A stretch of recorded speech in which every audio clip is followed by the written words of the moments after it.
हर वो खबर आपको दे दे दफा, आने वाली मुसीबत कर दे दफा। अगर जानना हो किसी का किरदार, अखबार और खैरियत देखे जरूर न्यूज़ दी जो मन मिला जाता। अस्सलाम वालेकुम रहमतुल्लाहि व बरकातुहू। मैं हूँ अहमद अली उर्फ अब्दुल्ला शेख और आप देख रहे हैं मेरा न्यूज़ चैनल न्यूज़ दी ह्यूमन मिरर। आज 30 सितंबर 2025 है। इस वक्त तकरीबन 12 बज रहे हैं जब मैं रिपोर्ट तैयार कर रहा हूँ। फ़िलिस्तीन और इजराइल के ताल्लुक़ से हम आपको कुछ नई अपडेट देने वाले हैं। इसके बाद जो सीज़ फायर के 21 पॉइंट हैं उन पर हम तफसीली बात करेंगे। वो बात करें उससे पहले अभी तक की जो न्यूज़ है, जो अपडेट है, वो हम आपको बता देना चाहते हैं। इजराइल ने गजा में हवाई हमले और ज़मीनी हमले में कम से कम 39 लोगों को मार दिया है। हमास को अभी तक समझौते का, सीज फायर का जो 21 बिंदु का प्रस्ताव है, हमास को अभी तक मिला नहीं है। जब मिलेगा तो वो उस पर गौर फिक्र करेंगे, सोच विचार करेंगे, तब अपनी कोई बात कहेंगे। इसलिए उनकी तरफ से न तो अभी स्वीकृति है और न ही किसी तरह की कोई ठुकराव की बात आई है। मानवाधिकार संगठनों ने चेतावनी दी है कि एमनेस्टी इंटरनेशनल जो मानव अधिकार फोरम है, उसने कहा है कि इजराइल को तुरंत युद्ध बंद कर देना चाहिए और स्थानीय नागरिकों को, बंदियों को फ़ौरन जो है रिहा कर देना चाहिए। उन्होंने कहा कि गजा में न्याय के नाम पर युद्ध जो है कभी स्वीकार नहीं किया जा सकता है। अब गजा में सामाजिक संकट बढ़ रहा है। गजा की स्वास्थ्य मंत्रालय की रिपोर्ट के अनुसार बेरोक टोक हवाई हमलों और लड़ाई के बीच खाद्य सामग्री, पानी, चिकित्सा सुविधाएं सीमित हो रही हैं। अस्पतालों में आपूर्ति की कमी हो रही है। घायल लोगों के इलाजों की समस्या गंभीर रूप ले रही है। इजराइल की आर्थिक नीति पर भी प्रभाव पड़ रहा है। गजा संघर्ष और अन्य आर्थिक दबावों के चलते इजराइल के सेंट्रल बैंक ने ब्याज दर जो कि 4.5% है उसको बरकरार रखा है। हमास ने इजराइल से 24 घंटे के लिए हमले बंद करने की अपील की है। हमास का कहना है कि उसने 2 बंदियों से संपर्क उसके टूट गए हैं, इसलिए इजराइल 24 घंटों तक जो है युद्ध विराम कर दे और कुछ इलाकों से वापसी कर दे। तो ये थी अभी की ताज़ा अपडेट। अब हम विस्तार से बताएंगे कि ट्रंप प्रशासन ने जो सीज फायर के 31 पॉइंट रखे हैं उनकी तफसील क्या है और उस पर कौन पक्ष क्या कह रहा है। तो चलिए शुरू करते हैं आज के इस वीडियो में प्रस्ताव के 21 बिंदुओं पर तफसील से। ये प्रस्ताव नेतन्याहू की मौजूदगी में ट्रंप ने टोनी ब्लेयर के सुझाव पर तैयार किया है, जिसके 21 बिंदु हैं। यानी नेतन्याहू वहाँ मौजूद है। नेतन्याहू की मौजूदगी में ये प्रस्ताव बन रहा है, तो जाहिर है कि नेतन्याहू इस पर राजी है। लेकिन खबरें कुछ निकल कर के आ रही हैं कि उसके जो कैबिनेट मंत्री हैं, जो उसके ध्रुव विरोधी हैं, जैसे बेन गुइर वगैरह, वो इससे सहमत नहीं है। तो जो उसके 21 पॉइंट हैं वो हम नंबरवार तरतीब से आपके सामने रख रहे हैं। पहला है तत्काल युद्ध विराम, फौरन जंगबंदी हो जाए। समझौते पर हस्ताक्षर होते ही इजराइल और हमास को सैन्य कार्रवाइयाँ रोकनी होंगी। इजरायली सेना चरणबद्ध रूप से पीछे हटेगी। 2 साल में युद्ध में 66,000 से ज़्यादा फिलिस्तीनी मारे गए हैं। दूसरा है गजा का पुनर्निर्माण। गजा का पुनर्विकास, रीडेवलपमेंट ऑफ गजा।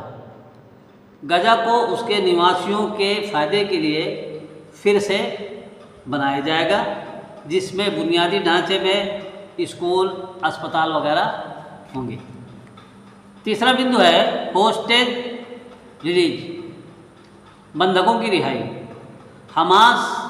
हमास सभी बंधकों को, सुन लीजिएगा उसे, हमास सभी बंधकों को जो कि 48 हैं जिंदा और मुर्दा, उनको 48 घंटे में रिहा करेगा।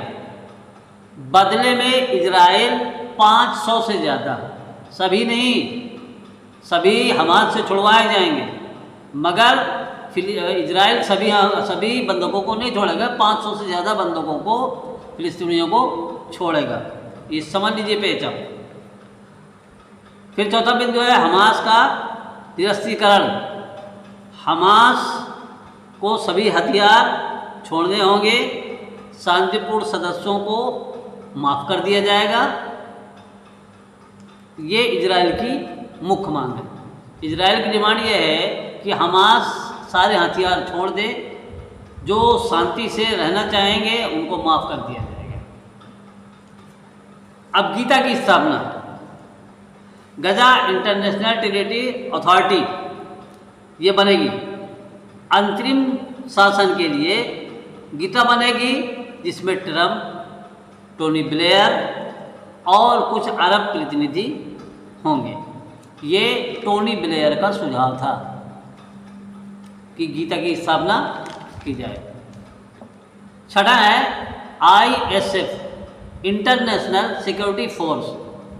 इंटरनेशनल सिक्योरिटी फोर्स का गठन हो, जिसमें अमेरिका, जॉर्डन, मिस्र के नेतृत्व में ये फोर्स बनेगी। सुनिए, अमेरिका, जॉर्डन और मिस्र, इसकी निगरानी में ये इंटरनेशनल सिक्योरिटी फोर्स बनेगी, जो गजा की आंतरिक सुरक्षा संभालेगी, अंदरूनी सुरक्षा संभालेगी। बॉर्डर की बात नहीं कर रहे हैं, गजा की अंदरूनी सुरक्षा संभालेगी।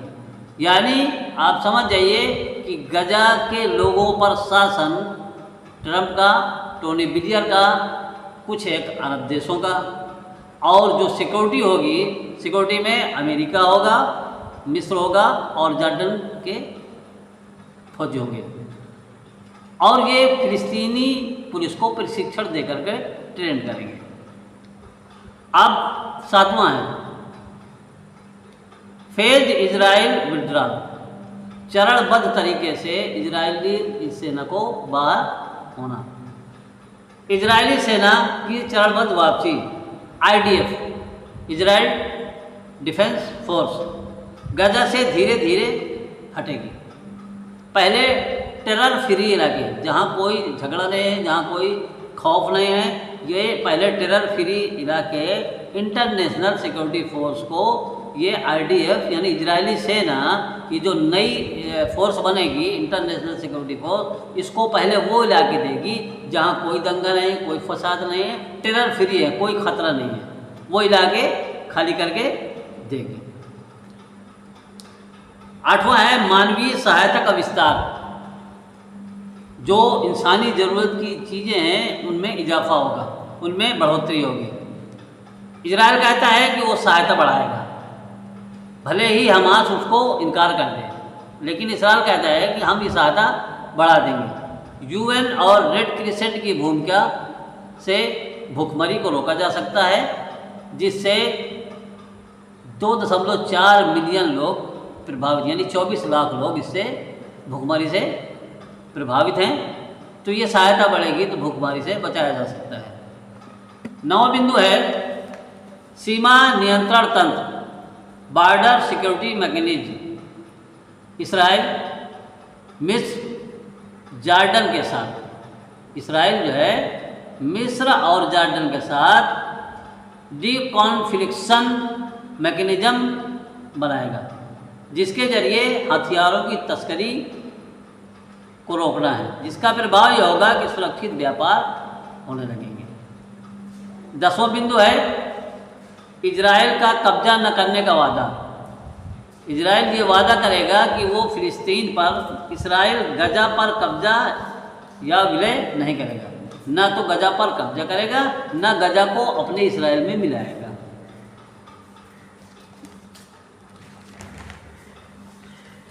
ग्यारहवां बिंदु है अंतर धार्मिक संवाद, इंटरफेथ डायलॉग, सहिष्णुता पर आधारित संवाद प्रक्रिया। इजरायली पैलेस्टीन के बीच मानसिक परिवर्तन होगा। इस बात से जो डायलॉग होगा, इससे क्या होगा कि इजरायली और पैलेस्टीनियों के बीच मानसिक परिवर्तन होगा, नफरतें कम होंगी, जिसका असर ये होगा कि शांति कायम हो जाएगी। 12वां विस्थापन पर नीति, कोई जबरन विस्थापित नहीं किया जाएगा, किसी को जबरन गजा से निकाला नहीं जाएगा। गजा छोड़ने वालों को वापस आने का अधिकार होगा। ट्रंप ने अपने पुराने बयान जिसमें कहा था पूरी सफाई कर दो, उससे अब ये पीछे हट करके ये नया प्लान बनाया है कि जो खुशी से जाना चाहेगा चला जाएगा, फिर वापस आना चाहेगा तो उसका हक बाकी रहेगा। 13वां बिंदु हमास के सदस्यों का विकल्प। हमास के लिए क्या ऑप्शन रखा गया है? ये कहा गया है कि शांतिपूर्ण हमास सदस्यों को नागरिक जीवन में वापसी मिलेगी। जो सुकून से रहना चाहेंगे उन हमास के मेंबर्स को वापसी करा दी जाएगी, और जो नहीं रहना चाहेंगे, लड़ाई झगड़ा करना चाहेंगे, तो उनको सुरक्षित निकासी दे दी जाएगी, यानी उनको हिफाजत के साथ में फिलिस्तीन से बाहर निकलने का रास्ता उनको दे दिया जाएगा। ये सुझाव नेतन्याहू का है। 14वां है पैलेस्टाइन अथॉरिटी की भूमिका, role of Palestinian authority. Palestinian authority को आखिर में शासन सौंपा जाएगा। ये सब कुछ हो जाने के बाद में आखिर में जो शासन सौंपा जाएगा वो पैलेस्टीनियन अथॉरिटी को सौंपा जाएगा। इसराइल इसका विरोध कर रहा है, इसराइल इसकी मुखालफत कर रहा है। 15वां बिंदु है अरब देशों की फंडिंग।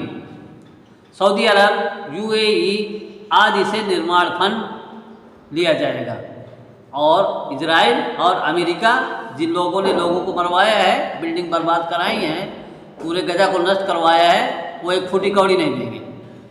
पैसा देंगे अरब, यूएई और दूसरे लोग। 16वां है बोर्ड ऑफ पीस। ट्रंप की निगरानी में, सुन लीजिए, ट्रंप की निगरानी में अंतरिम निगरानी बोर्ड, जिसमें पुनर्निर्माण भी होगा, रिकंस्ट्रक्शन भी होगा। ये बात व्हाइट हाउस से बाहर निकल करके आई है कि ट्रंप की निगरानी में बोर्ड ऑफ पीस बनेगा। अब नोबेल पुरस्कार भी चाहिए ना इनको, तो ये बोर्ड ऑफ पीस बनाएंगे, उसके अध्यक्ष रहेंगे, निगरानी करेंगे, फिर लोगों से कहेंगे मैंने शांति कराया, मुझको नोबेल पुरस्कार दीजिए। 17वां बिंदु युद्ध विराम की गारंटी। यदि हम इस प्रस्ताव को स्वीकार न करें तो इजराइल हमला जारी रख सकता है। ट्रंप का फिनिश द जॉब वाला बयान है कि अगर इस प्रस्ताव को इजराइल इनकार कर दे तो आप हमला जारी रख सकते हैं। 18वां बिंदु आर्थिक अवसर, इकोनॉमिक अपॉर्चुनिटीज फॉर गजानियंस। गजावासियों को बेहतर भविष्य के लिए प्रोत्साहन दिया जाएगा, जिससे रोजगार पैदा होंगे। 19वां बिंदु है अंतर्राष्ट्रीय समर्थन, इंटरनेशनल सपोर्ट, यूएन ईयू से सहायता। कतर की भूमिका सीमित रहेगी, जिससे वैश्विक एकजुटता होगी, लेकिन बेन गुएल इसका विरोध कर रहे हैं। 20वां है निगरानी और मूल्यांकन, monitoring and evaluation. International security force ISF और इजरायली डिफेंस फोर्स आईडीएफ के बीच, दोनों के बीच एक समन्वय होगा, जिससे जो प्रगति की समीक्षा, जो ये डेवलपमेंट की, तरक्की की जो है वो समीक्षा करेंगे। इससे ये होगा कि योजना सफलतापूर्वक निपट जाएगी। और डिकॉन्फ्लिक्शन का खेल खत्म हो जाएगा। 21वां बिंदु है भविष्य की फिलिस्तीन राज्य की आकांक्षा, एस्पिरेशन फॉर फिलिस्तीनियन स्टेट। कहते हैं द्वार खुला रखना शांति के लिए दीर्घकालिक है। प्रभाव यह होगा कि 2 राज्य समाधान की ओर बढ़ेंगे। ये वाशिंगटन पोस्ट की रिपोर्ट में ये बात कही गई है कि 2 स्टेट सॉल्यूशन की ओर इसको बढ़ाया जाएगा, मगर इजराइल इससे सहमत नहीं है। अब इससे नतीजा जो निकला वो नतीजा ये है कि ये योजना आशाजनक है, लेकिन हमास की मांग स्थायी युद्ध विराम की है, वो भी बिना शर्त, और इजराइल को फिलिस्तीनियन अथॉरिटी से एतराज़ है। ट्रंप ने कहा कि हम बहुत करीब हैं, यदि ये प्रस्ताव लागू हो जाता है तो ये मध्य पूर्व में एक ऐतिहासिक मोड़ हो सकता है। अब दूसरे लोगों ने इस पर कहा क्या है, इस पर प्रतिक्रियाएं क्या आई हैं, प्रतिक्रिया डाल दीजिए। नेतन्याहू ने सार्वजनिक रूप से कहा है कि वे इस प्रस्ताव का समर्थन करते हैं और प्रस्ताव को स्वीकृति मिलने पर ये युद्ध समाप्त करने में मदद करेंगे। हमास का कहना है कि हमास प्रस्ताव की समीक्षा करेगा, लेकिन अभी तक उसके पास में कोई आधिकारिक रूप से प्रस्ताव नहीं आया है कि ज़मीनी हमले और हवाई हमले अभी भी चालू हैं। पैलेस्टीनियाई अधिकारियों ने यूनिटी और न्याय की बात उठाई है। कुछ देशों जैसे ऑस्ट्रेलिया ने प्रस्ताव का स्वागत सद्भावना दिखाई, जबकि मानवाधिकार समूहों और कुछ अंतर्राष्ट्रीय निकायों ने योजना की वैधता और शामिल व्यक्तियों जैसे टोनी ब्लेयर वगैरह पर सवाल उठाए हैं। उन्हें इस बात पर एतराज़ है। मानवाधिकार समूह को मानवाधिकार का जो संदर्भ है, हाल के ह्यूमन राइट्स और यूएन रिपोर्टों में गजा की स्थिति पर गंभीर चिंताएं हैं और कुछ संस्थाओं द्वारा इजराइल के खिलाफ कड़े शब्द जैसे जेनोसाइड जैसे शब्दों का इस्तेमाल किया गया है। ये थी आज की 30 सितंबर 2025 12 बजे तक की अपडेट। उम्मीद है आपको हमारा वीडियो पसंद आया होगा। हमने बड़ी मेहनत और मशक्क़त करके ये रिपोर्ट तैयार की है। आप 20 मिनट में मुश्किल से इसको सुन पाएंगे, लेकिन हमारे इसमें 4 घंटे खर्च हुए हैं। हम आपसे इस पर कोई बदला नहीं चाहते, बस एक से गुजारिश ये है कि हमारे चैनल को सब्सक्राइब कर लीजिए, इसको एक लाइक कर दीजिए, शेयर कर दीजिए और कमेंट बॉक्स में जाकर अपना मुफीद मशवरा हमें ज़रूर दे दीजिए। चलिए फिर मिलते हैं अगले दिन फिर ताज़ा अपडेट के साथ में।